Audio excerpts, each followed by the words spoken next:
Saudara-saudara yang dikasihi Tuhan, mari kita bersatu dalam doa. Ya Allah Bapa yang bertakhta dalam kerajaan surga yang kudus, pada saat ini kami bersama-sama merendahkan diri, sambil membuka hati dan pikiran kami, karena kami ingin membaca dan merenungkan firman Tuhan. Biarlah setiap kami sepenuhnya dikuasai oleh Roh-Mu yang kudus, sehingga setiap kami juga dimampukan untuk melakukan firman Tuhan di dalam perbuatan-perbuatan kami, ketika Engkau menghadirkan kami di tengah-tengah banyak orang. Dan biarlah kiranya Engkau sendiri yang menolong dan memampukan hamba-Mu untuk menyampaikan firman Tuhan ini dengan baik dan benar. Di dalam nama Tuhan Yesus, kami berdoa. Amin. Saudara-saudara yang dikasihi Tuhan, kita akan bersama-sama membaca bagian dari surat Paulus kepada jemaat di Filipi, pasalnya yang keempat, ayatnya yang ke-1 sampai dengan ayatnya yang ke-9.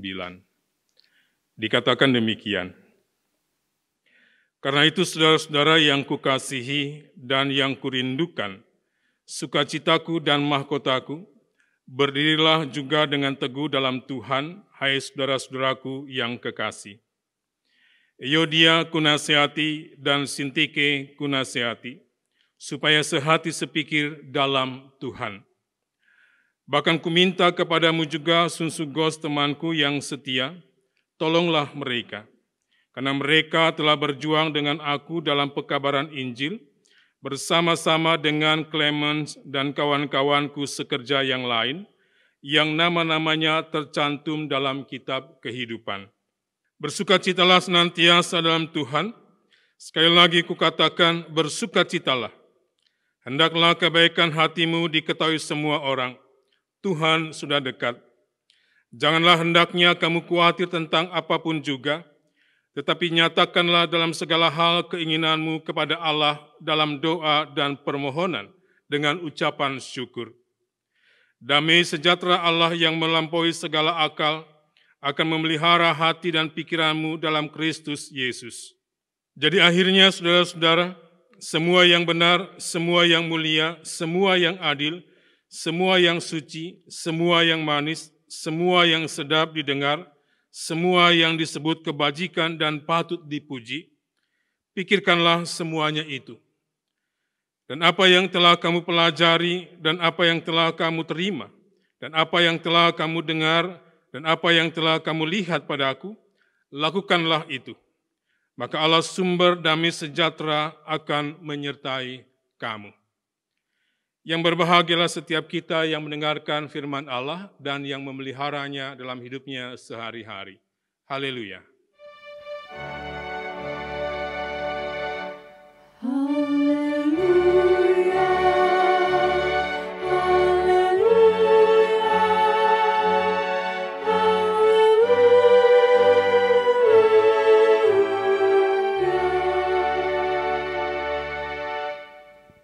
Saudara-saudara yang dikasihi Tuhan, sebelum masa pandemi COVID-19 ini terjadi, kemajuan dan perkembangan teknologi digital sudah terlebih dahulu memberikan pengaruhnya kepada setiap orang, termasuk keluarga dan gereja. Dan keluarga yang merupakan komunitas persekutuan yang bisa saja hanya terdiri dari 2 orang atau beberapa orang bahkan banyak orang, tentunya semuanya mempunyai keinginan dan pikirannya sendiri-sendiri, bahkan visi yang tidak sama. Sehingga sangat dimungkinkan bukan hanya akan terjadi perselisihan kecil yang mengarah kepada pertengkaran besar di antara mereka, tetapi juga perpecahan. Apa yang terjadi apabila sebuah gelas atau bendungan mengalami retak? Air yang ada di dalam gelas itu atau air yang ada di balik tembok bendungan itu akan mulai menerobos sedikit demi sedikit dari celah-celah yang retak itu. Jika dorongan air di dalam gelas atau di balik tembok bendungan itu semakin kuat, maka sangat dimungkinkan gelas itu akan pecah atau bendungan itu akan jebol. Dan pada akhirnya sebuah bencana akan terjadi. Pecahan gelas bisa saja melukai tangan kita atau air yang melimpah dari bendungan yang jebol itu akan segera membanjiri wilayah sekitarnya dan mengancam kehidupan penduduk atau orang-orang yang ada di sekitarnya. Air mempunyai sebuah dorongan yang sangat kuat.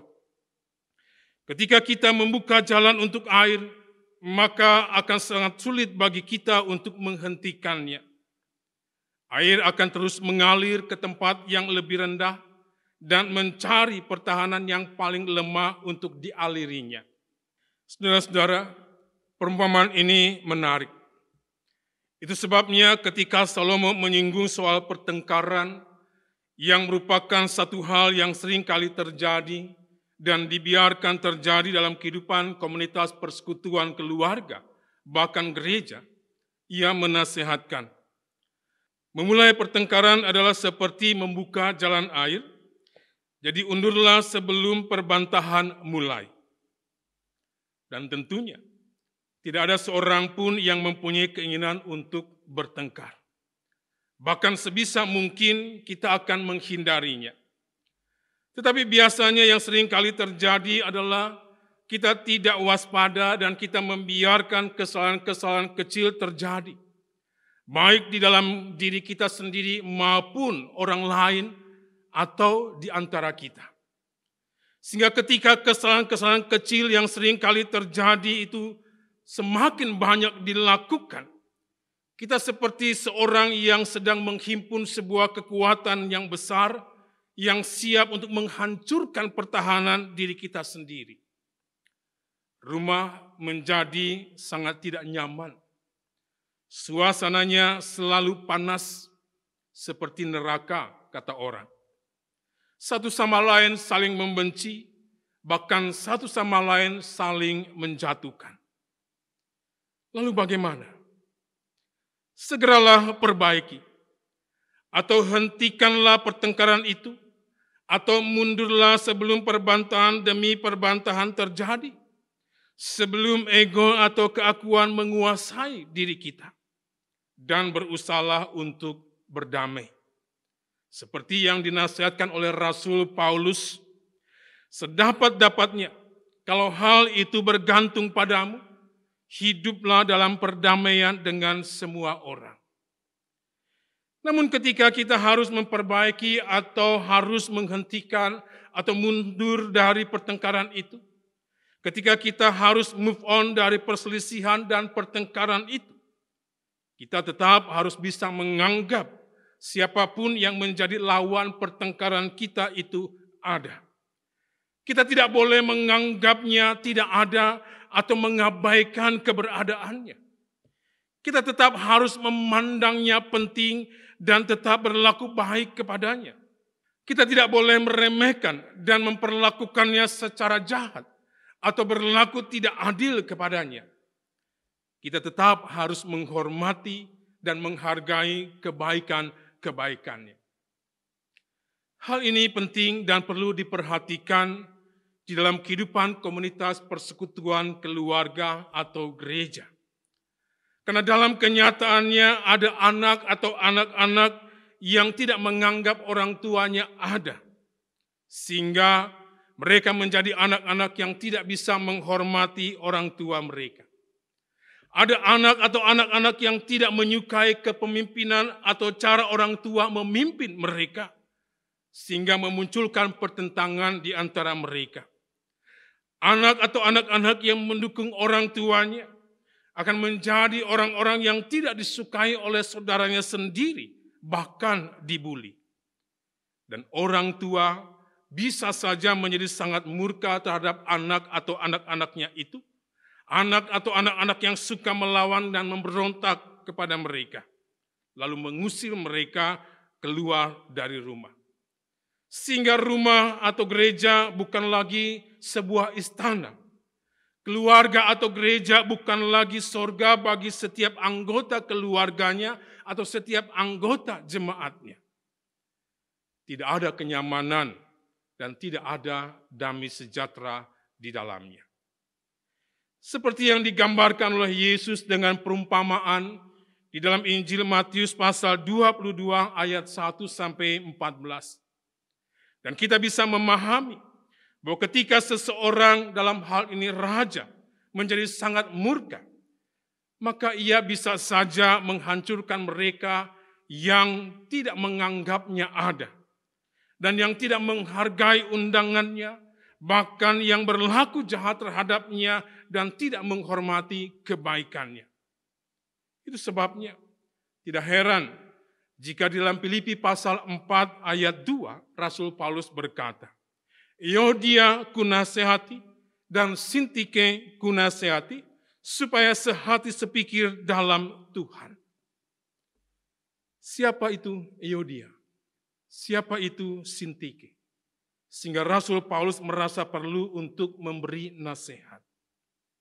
Mereka berdua adalah dua perempuan yang pernah bekerja sama dengan Rasul Paulus untuk memberitakan Injil di kota Filipi.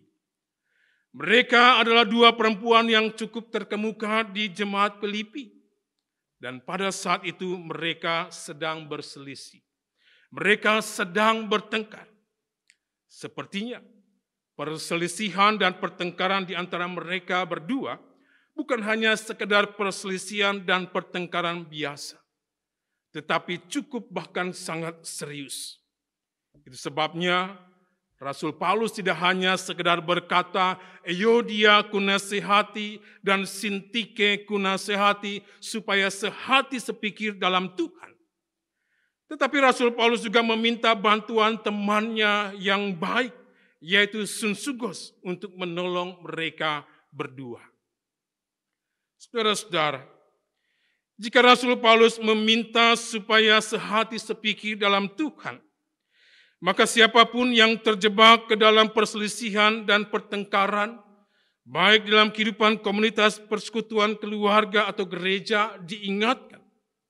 Hal yang pertama, supaya mereka memiliki hati dan pikiran seperti hati dan pikiran Kristus, yang tidak pernah menjadikan dirinya lebih penting dan utama dari sesama atau orang-orang yang ada di sekitarnya.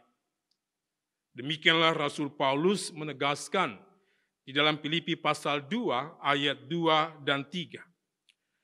Karena itu sempurnakanlah sukacitaku dengan ini, hendaklah kamu sehati sepikir, dalam satu kasih, satu jiwa, satu tujuan, dengan tidak mencari kepentingan sendiri atau puji-pujian yang sia-sia. Sebaliknya, hendaklah dengan rendah hati yang seorang menganggap yang lain lebih utama daripada dirinya sendiri. Hal yang kedua, supaya mereka memiliki dan mau mengembangkan sikap dan karakter rendah hati, yang senantiasa menyadari bahwa dirinya bukanlah yang terbaik atau sempurna, tetapi yang senantiasa mau belajar memahami siapa dan bagaimana dirinya, siapa dan bagaimana orang-orang yang ada di sekitarnya. Menjadi orang yang rendah hati adalah seperti seorang yang senantiasa mau dibimbing oleh Tuhan sendiri. Mazmur pasal 25 ayat 9 mengatakan, Ia membimbing orang-orang yang rendah hati menurut hukum, dan ia mengajarkannya kepada orang-orang yang rendah hati. Hal yang ketiga, supaya mereka memiliki sikap yang mau mendengarkan sesamanya atau orang-orang yang ada di sekitarnya. Karena keinginan untuk mau mendengarkan orang lain juga berarti bahwa kita tidak hanya mengutamakan apa yang menjadi pendapat atau opini kita atas seseorang. Demikian Yakobus pasal 1 ayat 19 berkata, Hai saudara-saudara yang kukasihi, ingatlah hal ini. Setiap orang hendaklah cepat untuk mendengar, tetapi lambat untuk berkata-kata dan juga lambat untuk marah. Hal yang keempat, secara sederhana, sehati sepikir dapat dipahami sebagai seia sekata. Dapat dipahami juga sebagai kompak, akur, harmonis, atau solid dan damai.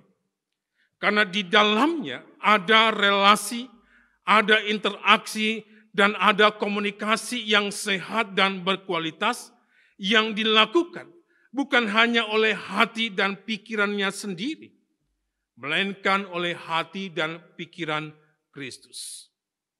Saudara-saudara yang dikasihi Tuhan, sebagai bagian dari tubuh Kristus, komunitas persekutuan keluarga dan gereja dengan setiap anggotanya atau setiap orang yang ada di dalamnya, hendaklah sehati sepikir menciptakan dan mewujudkan komunitas persekutuan keluarga dan gereja yang hidup rukun. Sebab dengan hidup rukun kita tidak hanya menciptakan dan mewujudkan komunitas persekutuan keluarga dan gereja yang damai sejahtera, tetapi juga menjadi komunitas persekutuan keluarga dan gereja yang diberkati Tuhan dan menjadi berkat bagi sesama di sekitarnya. Seperti dikatakan di dalam Mazmur 133 ayat 1 dan 3 bagian B, demikian. Sungguh alangkah baiknya dan indahnya apabila saudara-saudara diam bersama dengan rukun, sebab kesanalah Tuhan memerintahkan berkat kehidupan untuk selama-lamanya. 4 hal ini menjadi sesuatu yang sangat penting di dalam kita menciptakan dan mewujudkan keluarga yang sehati, yang pastinya akan berdampak ke dalam kehidupan bergereja dan juga dalam kehidupan bermasyarakat. Oleh sebab itu, saudara-saudara, selamat sehati sepikir dalam Tuhan. Amin.